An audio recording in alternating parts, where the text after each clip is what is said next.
anak negeri. Sekarang kita lagi ada di Desa Tambak Sari, Kecamatan Rowosari, Kabupaten Kendal.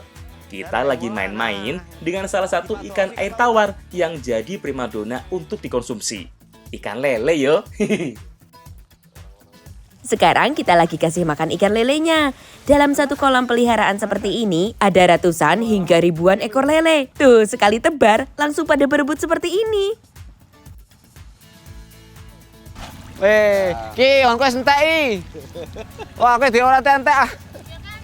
Ora mau rampung, aduh piye to malah nggo dolanan, aja nggo dolanan lho. Duh, gimana sih, Fis? Kasih makan ikan lele kok malah dibuat mainan? Oh iya, kalau punya ikan lele, apalagi banyak banget begini, jangan sampai telat kasih makan yo. Soalnya si ikan berkumis ini punya sifat kanibalisme, yang bisa makan sesamanya. Jadi kalau telat kasih makan, bisa saling bunuh dan saling makan. Malah rugi nanti kan? Nah, ini kita mau panen ikan lele. Jadi, ada beberapa jenis kolam yang ada di sini. Ada yang sudah ada jaring dan juga yang tidak ada jaring seperti ini. Jadi kita harus nyebur langsung ya, Pak? Ya. Desa Tambak Sari, Kecamatan Rowosari sudah puluhan tahun menjadi sentra pengembangan budidaya ikan air tawar di Kabupaten Kendal. Awalnya budidaya ikan ini hanya dilakukan sedikit warga yang bosan bercocok tanam karena dianggap kurang menguntungkan. Kalau sekarang, sudah lebih dari 65 warga desa yang budidaya ikan, termasuk ikan lele yang paling banyak. Ada banyak jenis kolam untuk memelihara lele seperti ini yo. Ada yang menggunakan kolam terpal dan ada juga kolam tanah tradisional seperti ini. Masing-masing punya kelebihan tersendiri. Kolam tanah juga ada dua jenis, ada yang menggunakan jaring sebagai alas dan ada yang enggak. Kolam dengan tanah langsung membuat lele lebih tumbuh maksimal karena habitatnya lebih suka di tempat berlumpur. Tapi kalau kolam tanah yang dilapisi jaring lebih cocok dengan pakan campur. Jadi limbah pakannya lebih mudah dibersihkan.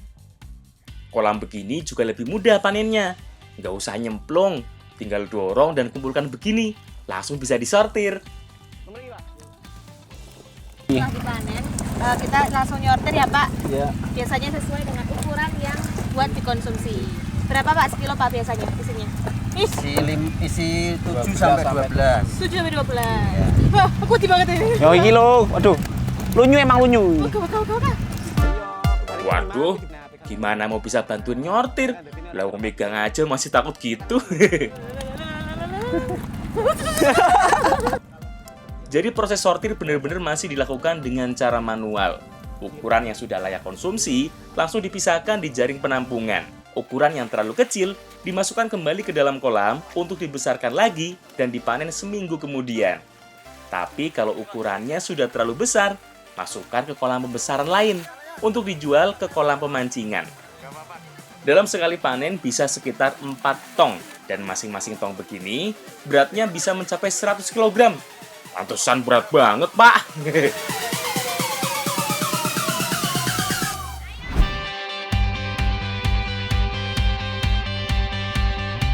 Masih di Kendal, sekarang pindah sedikit ke Kecamatan Kangkung. Kita mau mengolah ikan lele yang kita panen tadi. Oh. Jadi kali ini kita mau masak ikan lele bumbu kuning ya Bu ya. Membutuhkan kunyit supaya menghilangkan bau amis dari lele. Olahan bumbu kuning yang kita buat adalah olahan ikan dengan kuah tanpa santan.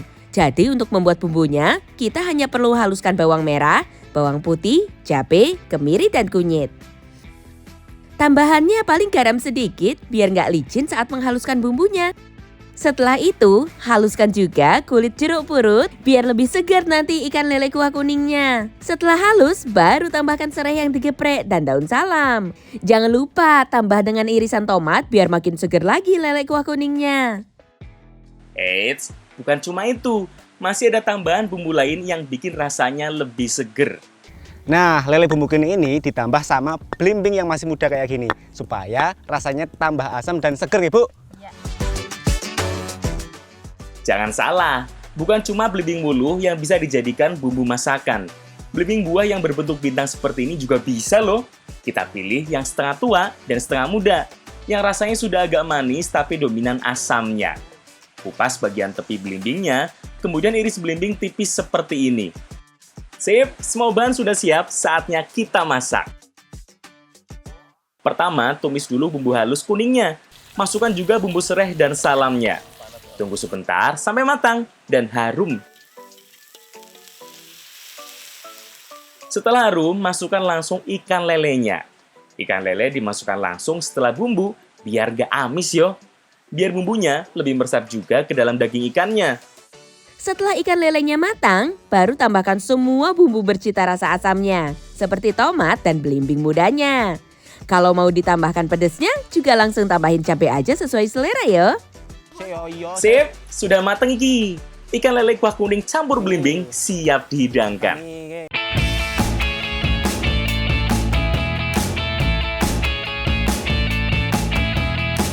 Olahan ikan lele yang satu ini mirip dengan ikan kuah kuning yang banyak berkembang di Indonesia Timur. Bedanya ikan kuah kuning ini lebih kental kuahnya karena menggunakan tambahan kemiri dan bumbu halusnya. Nah, rasa dari ikan lele bumbu kuning ini gurih dan juga asam dari belimbing mudanya. Nah, ikan lele ini memiliki banyak manfaat, salah satunya adalah vitamin D untuk menjaga sistem imun tubuh dan juga menghindari penyakit kronis.